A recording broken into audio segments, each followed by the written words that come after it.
si kokinya itu manajer investasi. Jadi dia yang lebih berpengalaman karena di deposito kamu jangan lupa nih ada namanya pajak. Oh iya. Hai kamu, iya kamu yang ada di situ. Halo teman-teman, aku Febri. Ini adalah series terbaru aku. Basically belajar bareng itu belajar santai tentang keuangan yang bisa mudah dipahami, dan aku harap dari belajar bareng ini bisa berimpact nih buat teman-teman gitu. So kita langsung mulai aja yuk. Kali ini aku mau belajar keuangan, tapi aku nggak sendirian nih. Di kesempatan ini aku kedatangan sama teman aku, Oswaldi.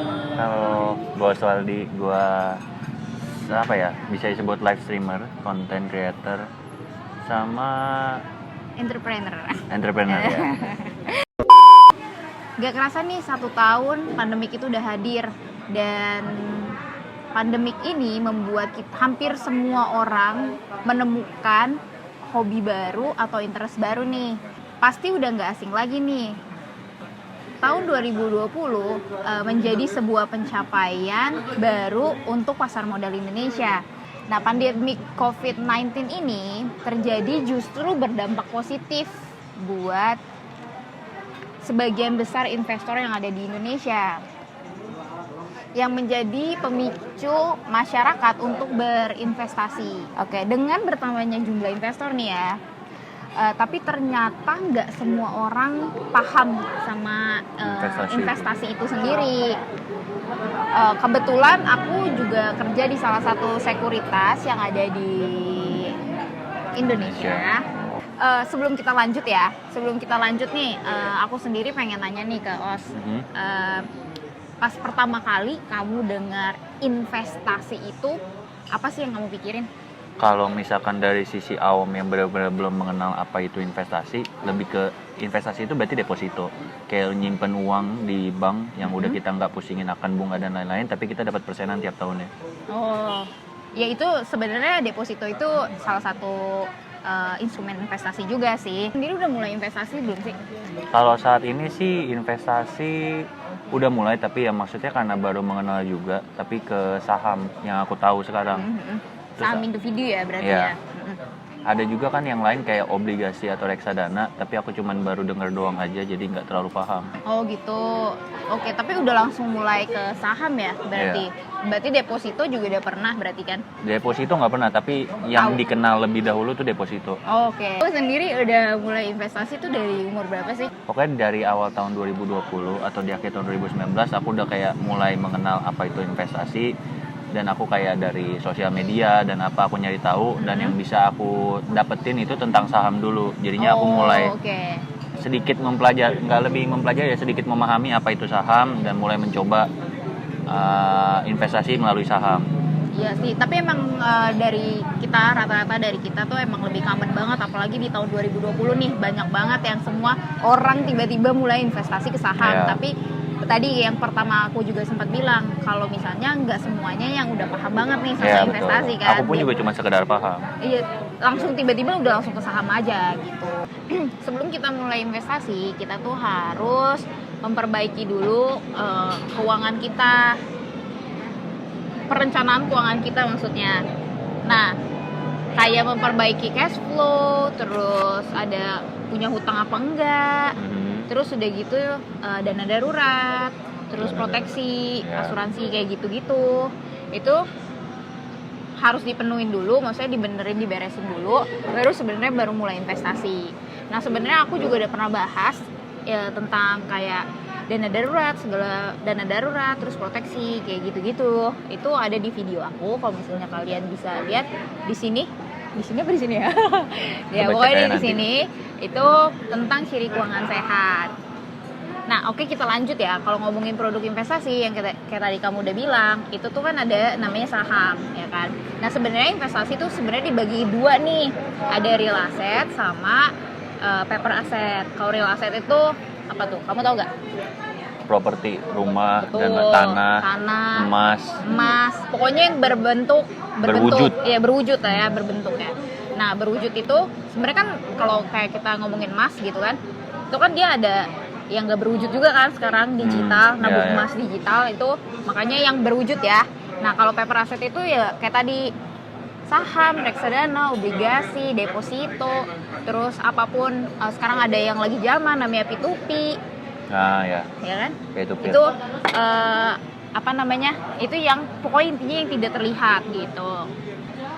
Nah aku sih untuk video kali ini aku nggak bakal bahas satu-satu, tapi aku bakal lebih fokus sama satu produk investasi yang punya resikonya lebih rendah.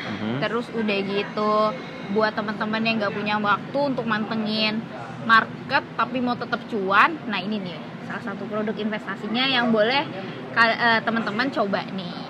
Nah tadi kan kamu sempat bahas kamu tahu deposito kan, terus udah gitu kamu juga udah mulai belajar saham juga gitu. Tapi kan kamu tadi ada sempat mention di mana kamu belum kenal sama namanya reksadana dan obligasi. Nah kalau di sekarang nih aku mau bahas reksadana gitu. Boleh tolong dijelasin secara untuk orang awam paham apa itu reksadana? Kalau aku lihat dari Google nih ya, reksadana adalah wadah yang dipergunakan untuk menghimpun dana dari masyarakat untuk selanjutnya diinvestasikan dalam portofolio efek oleh manajer investasi. Nah, itu kan, aduh itu apaan sih? Tetap aja gue udah nggak paham walaupun udah disebutin kayak gitu. Iya kan, pasti bingung. Nah, aku tuh punya analogi buat reksadana sendiri. Kan kalau misalnya aku ibaratinnya kayak burger ya. Coba deh, kalau menurut kamu beli, kan sebenarnya kita juga bisa bikin burger ya di rumah. Tapi kalau menurut kamu beli burger di luar sama beli burger kamu bikin sendiri itu enakan mana? Kalau dibilang lebih enak mana ya lebih enak beli ya. Udah jadi, resepnya juga udah pasti enak. Sedangkan kalau kita bikin kadang tuh belum tentu itu enak. Nah, sebenarnya buat reksadana ini aku perlu main burger itu gini. Burgernya itu reksadana.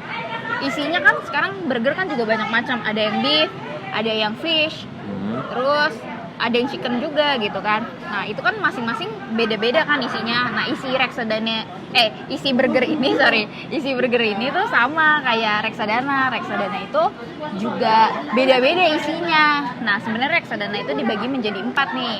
Banyak juga ya macamnya. Iya, dia ada 4 macam. Ada 4 macam. Yang pertama itu yang paling basic banget itu ada reksadana pasar uang. Terus yang kedua ada namanya reksadana pendapatan tetap. Oke. Ada reksadana campuran dan ada reksadana saham. Nah, kalau misalnya reksadana pasar uang atau kita bisa disebut money market atau RDPU ini, dia tuh 100% dananya itu di instrumen pasar uang gitu. Nah, kalau RDPT itu lebih ke campuran dari pasar uang sama obligasi. Oke. Campuran obligasi isinya. Nah, campuran itu dia tuh campuran dari semuanya. Ada saham, obligasi, dan pasar uang. Reksadana saham itu isinya 80%-nya itu isinya saham dan 20%-nya itu dari pasar uang. Burger itu reksadananya, tapi kalau misalnya isinya si jenis reksadananya gitu. Dari yang 4 macam itu ya? Betul. Si kokinya itu manajer investasi. Jadi dia yang lebih berpengalaman buat ngeracik-racik burger kayak tadi kamu bilang. Burger itu enakan, ya belilah udah jadi lebih enak. Nggak usah ribet juga, nggak usah cuci piring segala macam. Nah sama aja gitu. Ya tadi kan reksadana dari 4 jenis itu ada reksadana saham. Berarti reksadana itu sama aja dengan saham atau ada perbedaan antara si saham ini dan reksadana? Beda. Kenapa beda?